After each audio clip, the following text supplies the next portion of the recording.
Hello. So I thought instead of planning and thinking too much, I just hit the record button and start playing or start doing something. Um, and I'm in the middle of this adventure, the quest for artifacts and love with our main protagonist, Tristan. And I the cool thing about solo playing is that you play a session and then you get ideas later during the day when you're doing all kinds of different stuff. There will be some pictures and happenings playing in your head, and that's a very cool imaginative process. It's like being a child playing with ideas and stories. So I have Tristan, and he's in the middle of the Mud Valley now. And yesterday I had this issue about when to use the random procedures or the travel procedures and stuff like that from Knave, and when to use the GM emulator. And I think I have to be able to what do you call it? To know the difference between when am I as a player using game mechanics like traveling procedures. Normally that would be the players at the table doing that.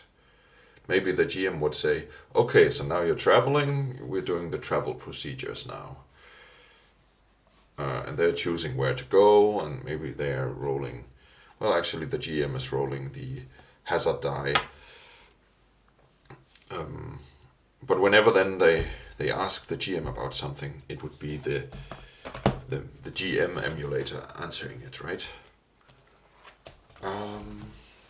That's what I thought about. And actually, I thought about doing this drawing. I hope you can all see it. I'll use a Sharpie or something similar.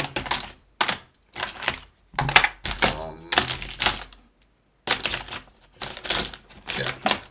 Okay, so I'm gonna make a drawing up here that's called normal. RPG.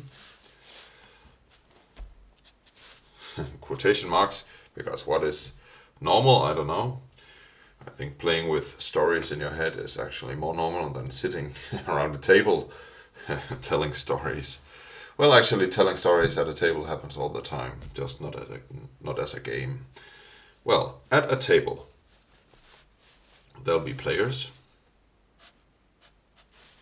This is the table, and these are the players, right?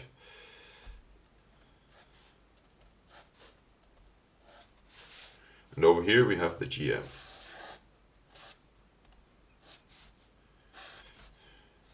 Maybe he's standing at the table, I don't know.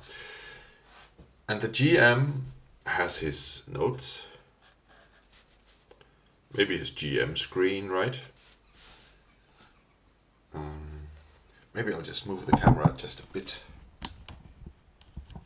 if it's at all possible because of the cable. I'm not sure.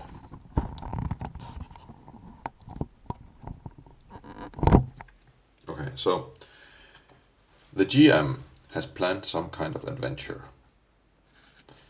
So in his thoughts, there's this entire world or reality. There's a different world and a different reality than the one outside of his thoughts, right? So he's thought of, I don't know, a tower and a monster, right? And he's imagining this monster like this.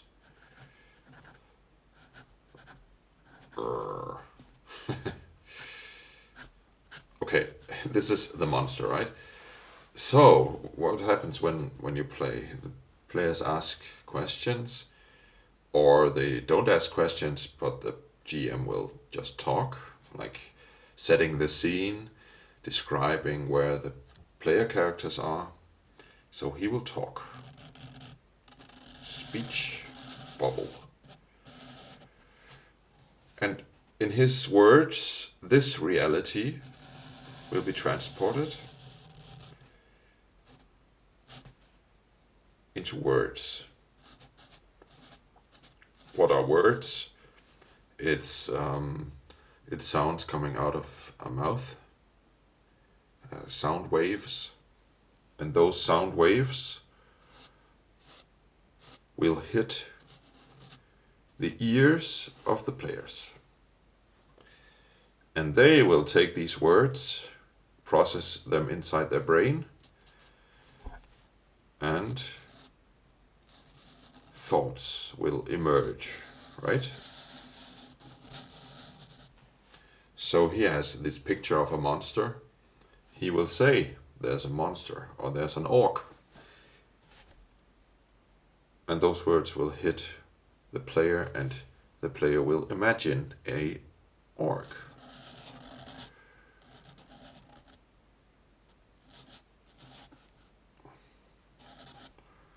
And this orc looks slightly different than the original orc. Or it might be just a tower. You come to a dark tower, and he has imagined this square tower, but the players will imagine a round tower, right?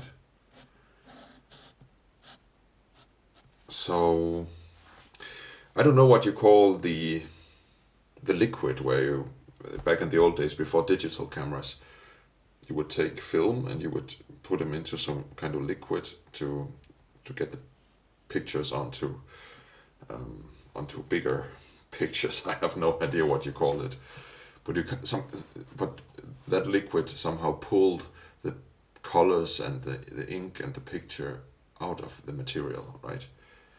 I'm not sure if it's like that. It's just the way I imagine it. So the words of the GM will pull ideas out of the head of the player, right? And the player will only have access to this fictional world and fictional reality through the words of the GM.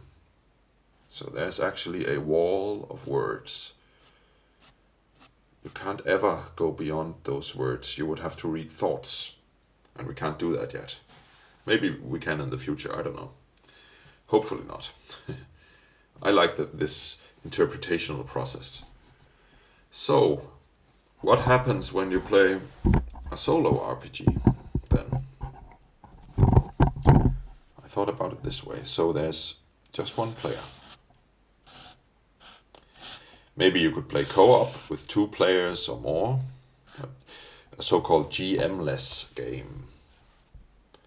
And then there's no GM at the table, but there's this system, and I'll just call it Mythic. It's the Game Master emulator. And now this gets funky. You could say, and I'm just saying it, I don't know, but you could say there's this fictitious, or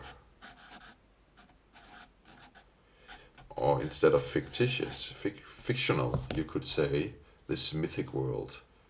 Pun not intended, or whatever you say. It's not because the system is called Mythic. It could be just a fate mill die, or it could be one of those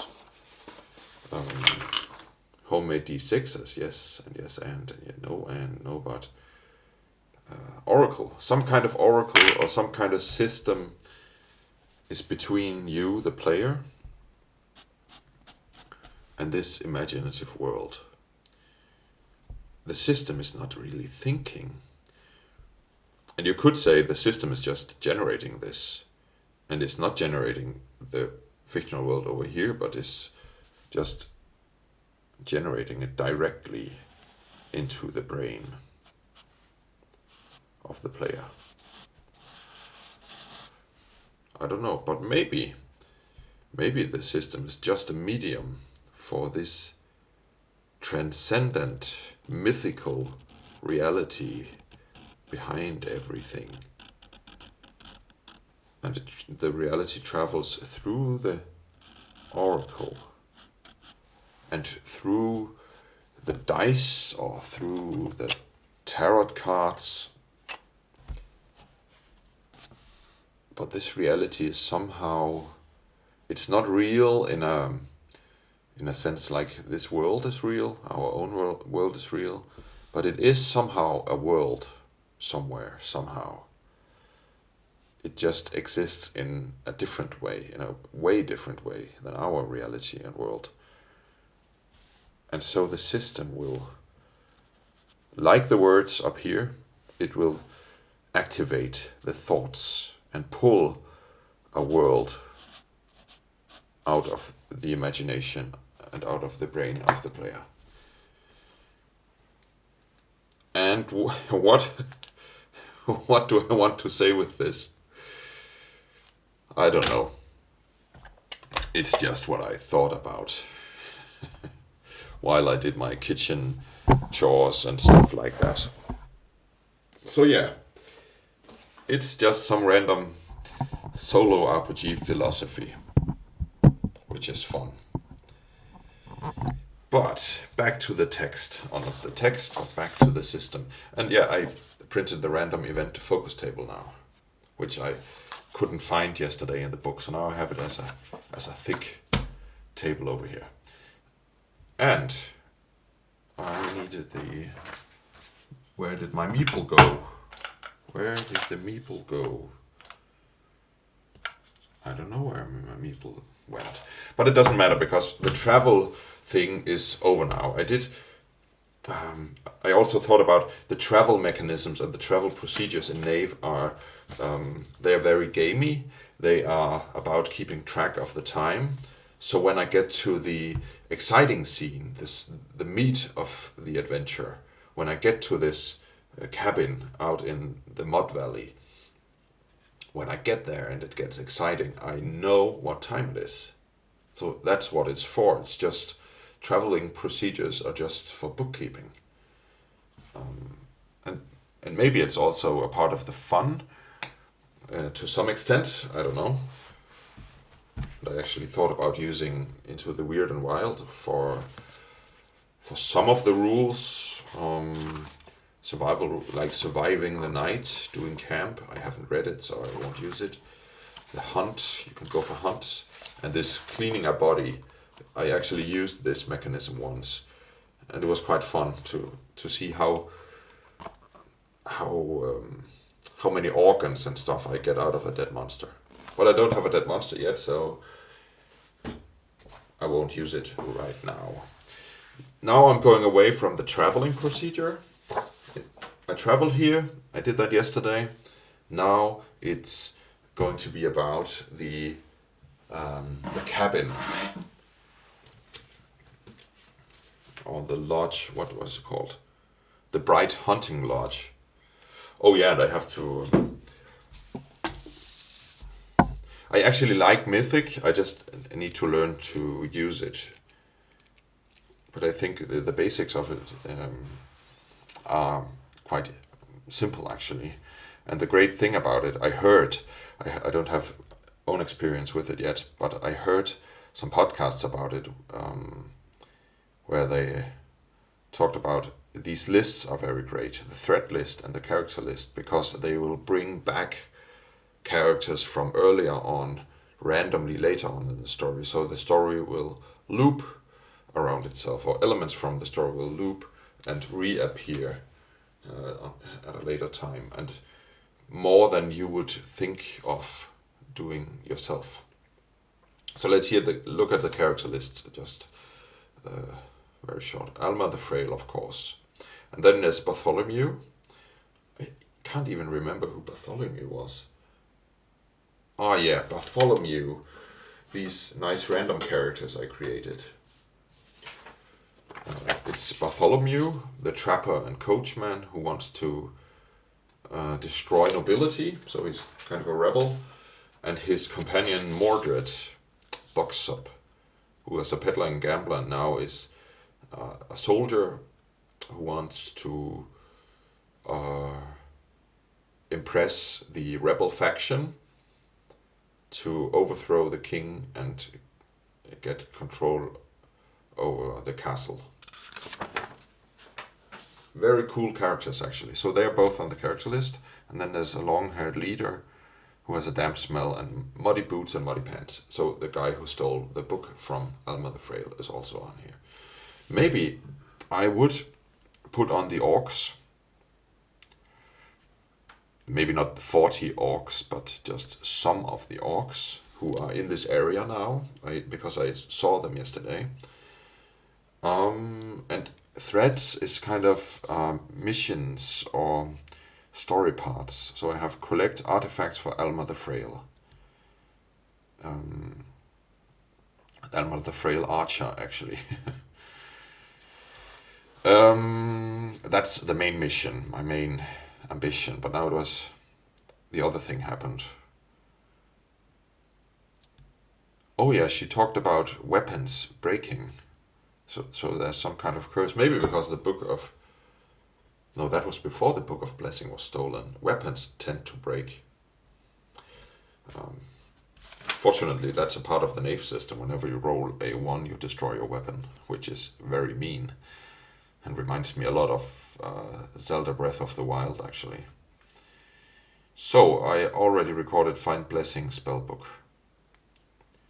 Okay, I have that on the thread list. Okay.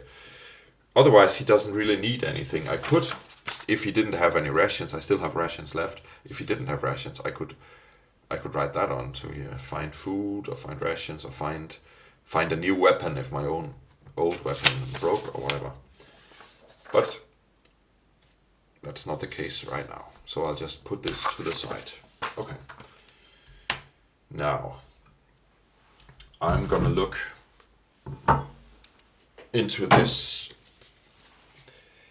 So the great thing about solo playing is you get to use all your toys that you've spent all your money on, right? It's maybe actually the main purpose of this strange hobby.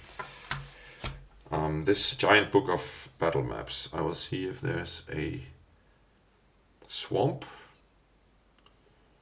No. There's no swamp. Not in this one, at least. Fortunately, I also have this big book. Not giant, but big. And there's some more dark looking. I could use just this dark soil. There's also this. Or this bridge. I don't know. What about this? A campsite. The small river. This ruin. I don't know. Maybe I can use some of them if I find something. And I did actually find something, didn't I? I did find a lodge. Maybe there's a lodge directly in here.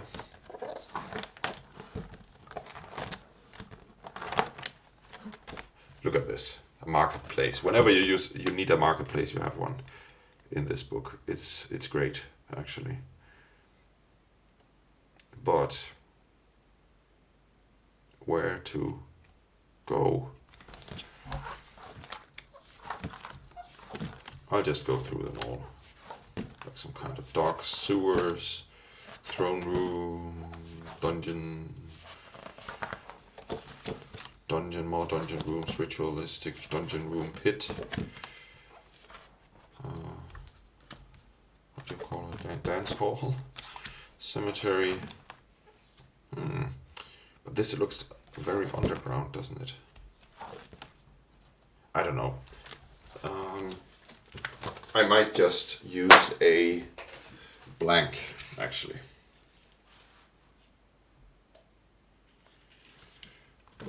Yeah. So I can use this blank if I need it. And then I also, wait a second.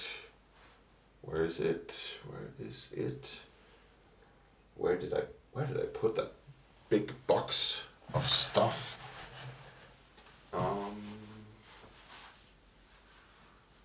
Man, I have this big box of, what do you call them? I need the box to tell you what they're called because I can't remember. And now it's just gone. Where the hell is it? Did I put it somewhere else? Man, that's so stupid. Where? I have all these cool tiles and stuff.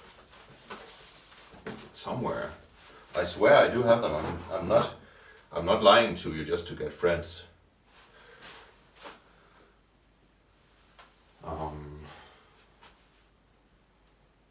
Man. Where the heck is it? That's so weird. I have this big box of stuff.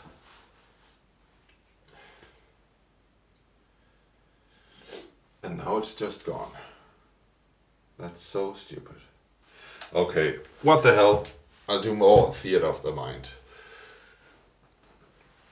But actually, so Tristan is walking through the swamp. And he found this bright lodge. He's walking towards it. It's now late in the afternoon, maybe early evening. The sun is going down. And we see this lodge. Is there light inside of it? I'd say it's unlikely. Actually, I don't. Maybe I'm not rolling because I imagine there's. Well, maybe. Let's see.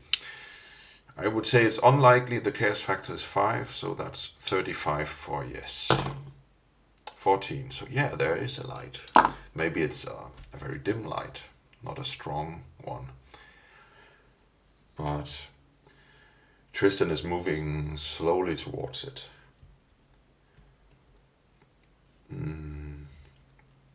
He knows how to travel silently, and it's not a risky situation because he has all the time in the world to move silently. It's not a big problem. So he's moving towards it. And what does he see? What does he see?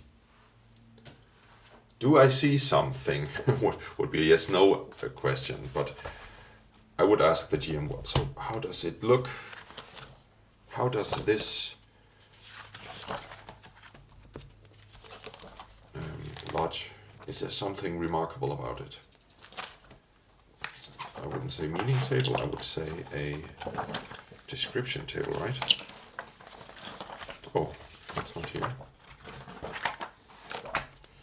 And we're back in the flipping through the book phase, which is part of any game. I don't think it's a big problem when you get used to it. Meaning tables, elements, alien species. No. I'll go to the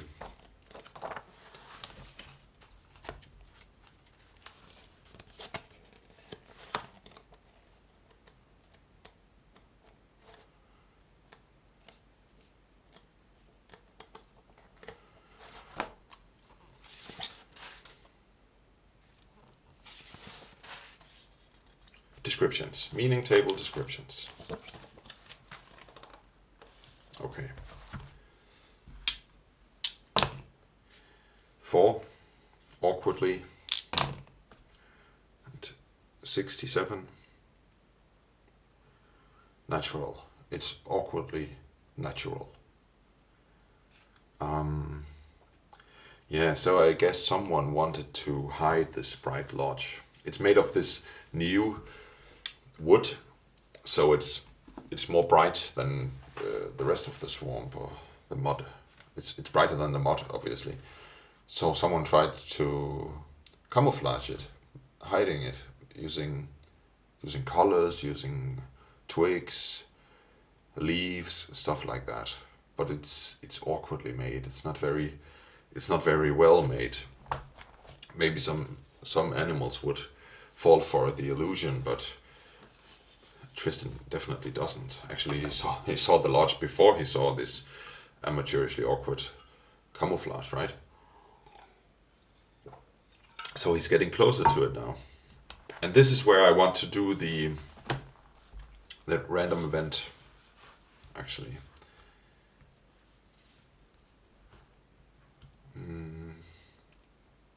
I don't know.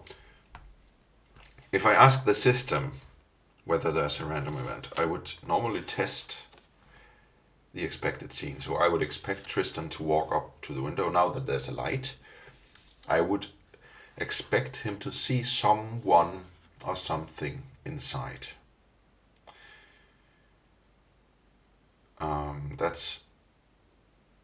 I think I'll just do it. It's difficult because sometimes it says go with your expectation, just go with it.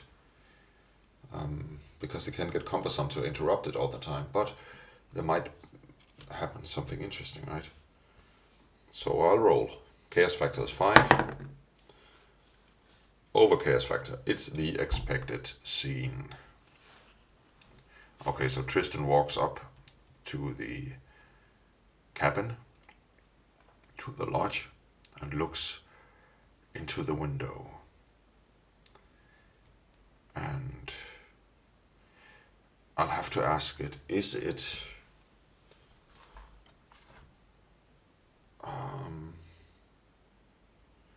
man, I would just like to use this because it involves some NPCs and threats. It would be random event focus table. I actually hoped for that.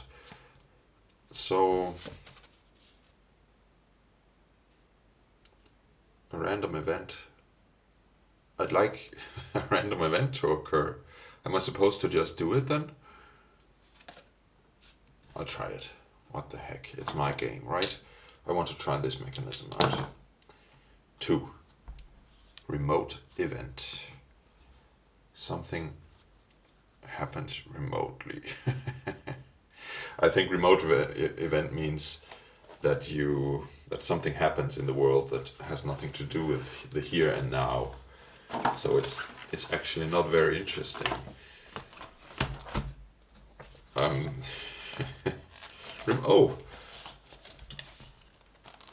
used to flipping through the book, but I just took a random page and there is remote event, so I'll just read it. Sometimes you're just lucky, right? A remote event means that something has happened that your character wasn't present for. They are only learning about it now. Okay, so he is learning about it now. This can happen in many ways. Maybe the player character encounters the dead body of an NPC they met early in the adventure. Ooh. And the remote event is this character's death. Okay, so it can be remote in time as well, which the PC did not directly witness. That's interesting. Or maybe the PC wanders into a tavern and learns by word of mouth that the enemy horde has advanced, destroying the next town down the road. Remote events are a way of introducing new twists into an adventure without the PC being directly involved with them. So this names NPCs a lot. And it's what I thought I wanted to. I wanted to use this NPC list. So I'm going to do that. Now I have to see. There's something with the dice. My printer didn't print it quite right.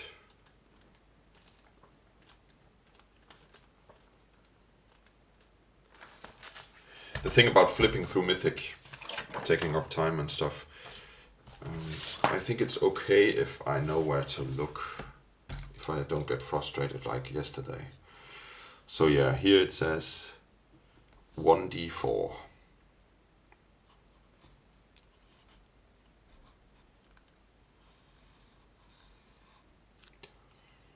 And then it goes into 1d6. Okay. Or I could just write d4, d6, d8, and d10. So now I'm still in the d4 section. So I'm going to roll a d4. 2. This up here, it's not just Alma the Frail, I think. So no, now I have to roll 1d10. 4. Bartholomew. Oh. And it didn't say that it's supposed to be a corpse, but it's definitely Bartholomew in here. So he sees Bartholomew. Is Bartholomew alive? I would say it's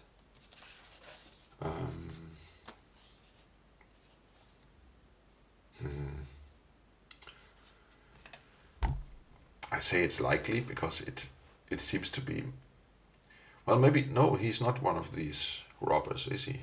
Maybe he is. Is he alive? I'd say 50-50. Chaos factor 5, that is 50-50. Okay. So yeah, he's alive. Does it seem like it's his place? I'd say 50-50 again. Actually, for 50-50, I'd just use my yes-no coin. From the 7th Seal, the Ingmar Bergman movie. Yeah. Yes. It seems like it's his place. So he's at home. So Tristan has found Bartholomew's place. Interesting. Now what's he gonna do? Maybe he's some kind of rebel, but Tristan doesn't know him. Maybe he heard of him. Did Tristan hear of this Bartholomew? I think it's likely that he heard something. So it's 65. 29. Yeah, he's heard of this guy Bartholomew. And what did he hear about him? Then I would take the meanings table again, I think.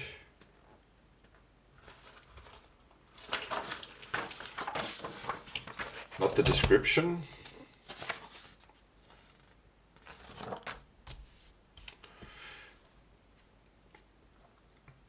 What did he hear about this guy? 94.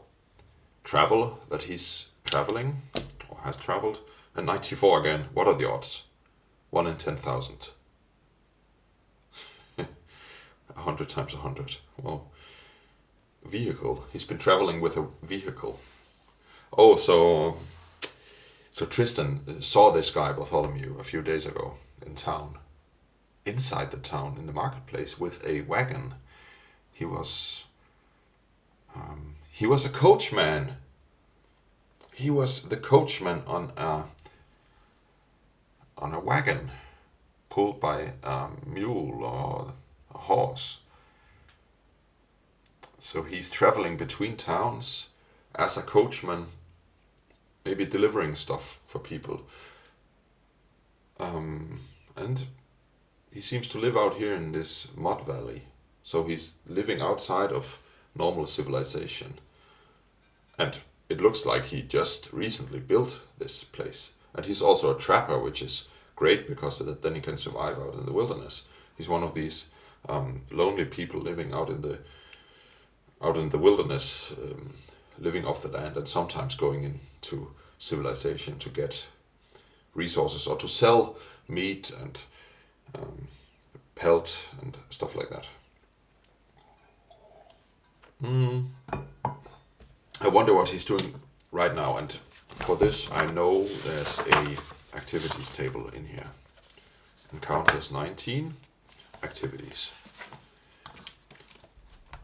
So I think that's the way I like to use Knave for the tables. And the procedures I would mostly use them for... when I'm using the procedures, I wouldn't use Mythic. I would say it would be like in a multiplayer game where the GM says, okay, do your travel procedures. You do it yourself.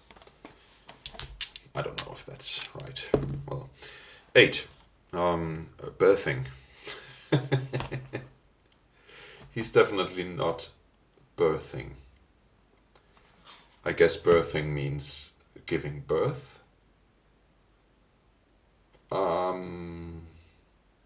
No, that's too weird.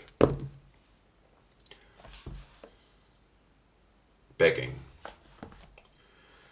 He's begging, but why is he begging? Oh shit. He's begging for his life because someone else is in there with him.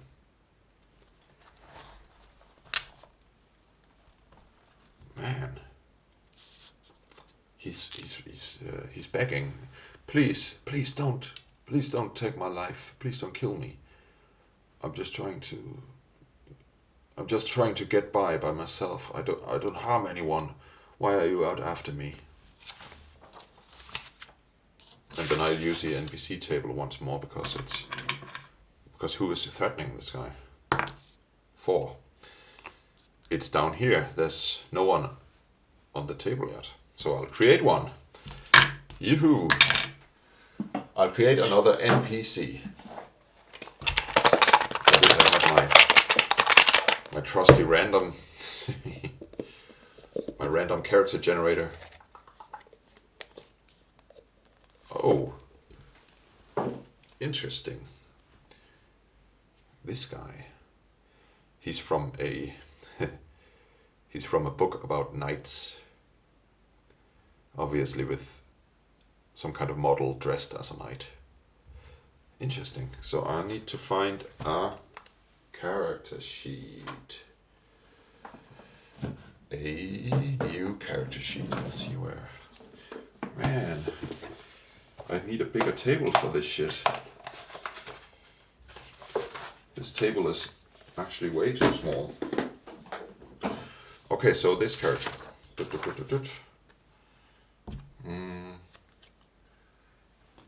Oh, I have some of this sticky stuff. So this guy's threatening. So out of the shadow, Tristan was looking into the window and he saw Bartholomew, who he'd seen before on a wagon in town, back in Ribe, the city or the town. And after a while he could listen, he could hear him saying, please don't kill me, please don't harm me, take all my stuff, but don't harm me, please. Begging for his life. And out behind, and it was because Tristan couldn't see the other guy because of the ankle or whatever. But now he sees this man.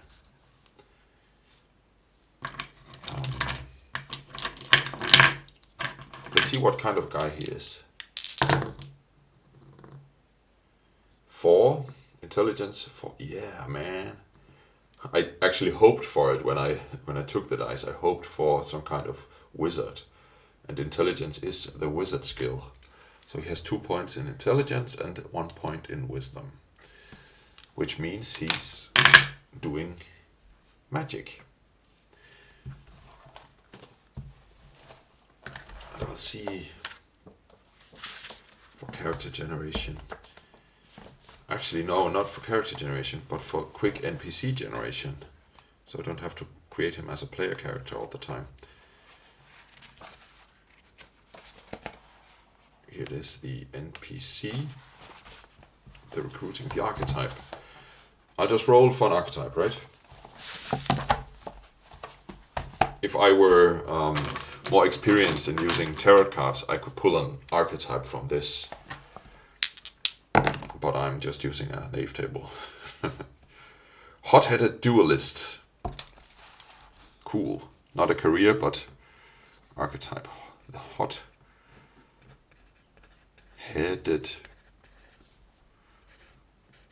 duelist.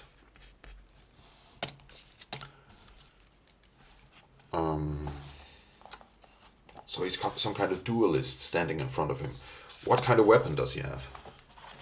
Because he needs to have a weapon in his hand, right? Room, delve, traps, activities, blah blah blah. Wizard names, no. Well, actually, wizard names.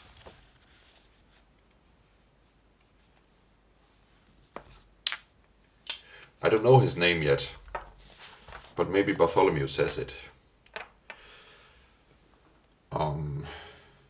He probably does. Does he say his name? I would say very likely. 75, 72. Okay, yeah. Please, Mr. 48. Please, maiden.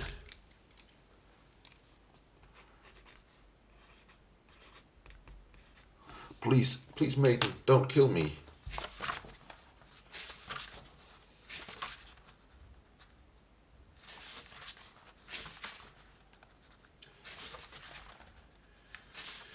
And he's standing there with his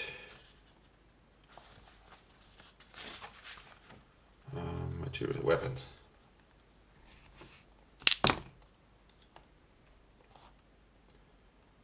He's standing there with a blowpipe.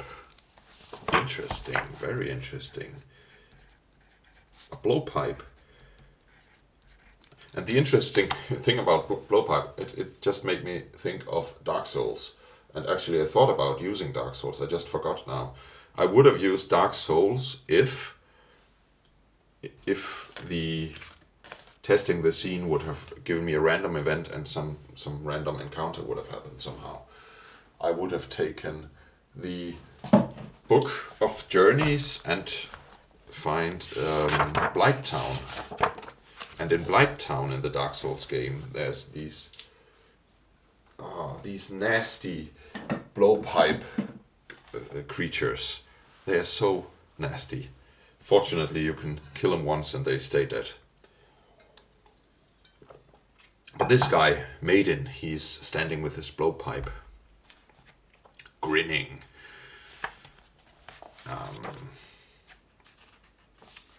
What does he want?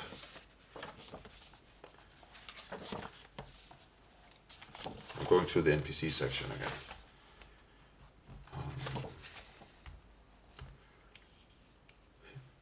I'll give him personality, maybe 27. Fanatic. He stares at Bartholomew with this fanatic look in his eyes. He has a detail. 63. Perfumed. Tristan doesn't know that he's very perfumed. But it's a nice character detail, actually. That he's smelling. You can always smell his perfume if he's been at a place.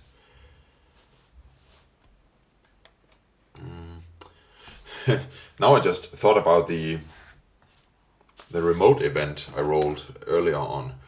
This is not very remote, right? But something happened between these guys before Tristan came here. So he's seeing like the aftermath.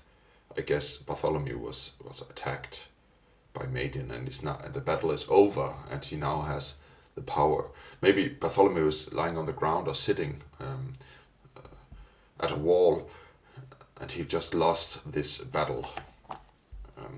Maybe he has this dart from the blowgun in his arm, and it's tranquilizing him, slowly paralyzing his body, and he just begs, please don't. And what is Maiden's goal? 1. Achieve holiness. Achieve holiness. This is very interesting because he's fanatic. He's of course a religious fanatic who wants to achieve holiness. Maybe he stole the Book of Blessing to achieve holiness, or maybe he heard of Bartholomew stealing this book, and now he wants it. Which one? Does Bartholomew have the blessing book? Yes. So Maiden says, with a fanatic voice and staring fanatically at Bartholomew, "Give me the book. I want the book." And Bartholomew, I guess he gives him the book. Why wouldn't he? I could do a morale check, but no. But actually, I'll give him a charisma check. He has 1 in charisma, so he's used to negotiating. So he says, "Please, if I give you the book, you will let me live, right?" 5. Very bad. "Yeah. Sure. You can live, but give me the book now." So Bartholomew hands him the book. And he takes the book with a grin on his face, puts the book into his robes, or into his bag. He takes his blowgun and shoots another dart at Bartholomew, who dies sitting at the wall. So that was the death of Bartholomew Quilland. I'll keep the sheet for the items. I might loot them afterwards. Now I can show off my art and fun creative stamp.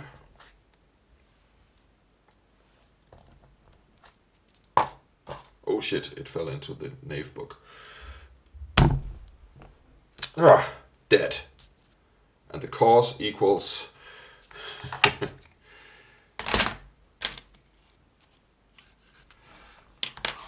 what the heck, I'll take the Sharpie if I can find it, yeah. Cause equals poison dart. Okay, so Bartholomew Quilland died. I'm not in the mood for doing a combat scene right now between these guys, and maybe Tristan wouldn't even attack this guy, right? Anyways, I'll have to find some better. I'll have to find those cut out tiles I have, and cut them out and prepare the battle. I would do that for next time. I'm not doing that right now, but I think actually this was quite interesting and exciting, and it didn't at all end up where I thought. I hadn't thought about any ending, but stuff just happened. The only thing I had in mind was Tristan moving towards this lodge as an interesting picture, an interesting scene, and I pulled the rest out of the oracle and out of the dice, and that's so fascinating. So thanks for watching, and thanks for all your great comments. I really appreciate it. Please continue watching if you want, and comment in the comment section if you want. Bye.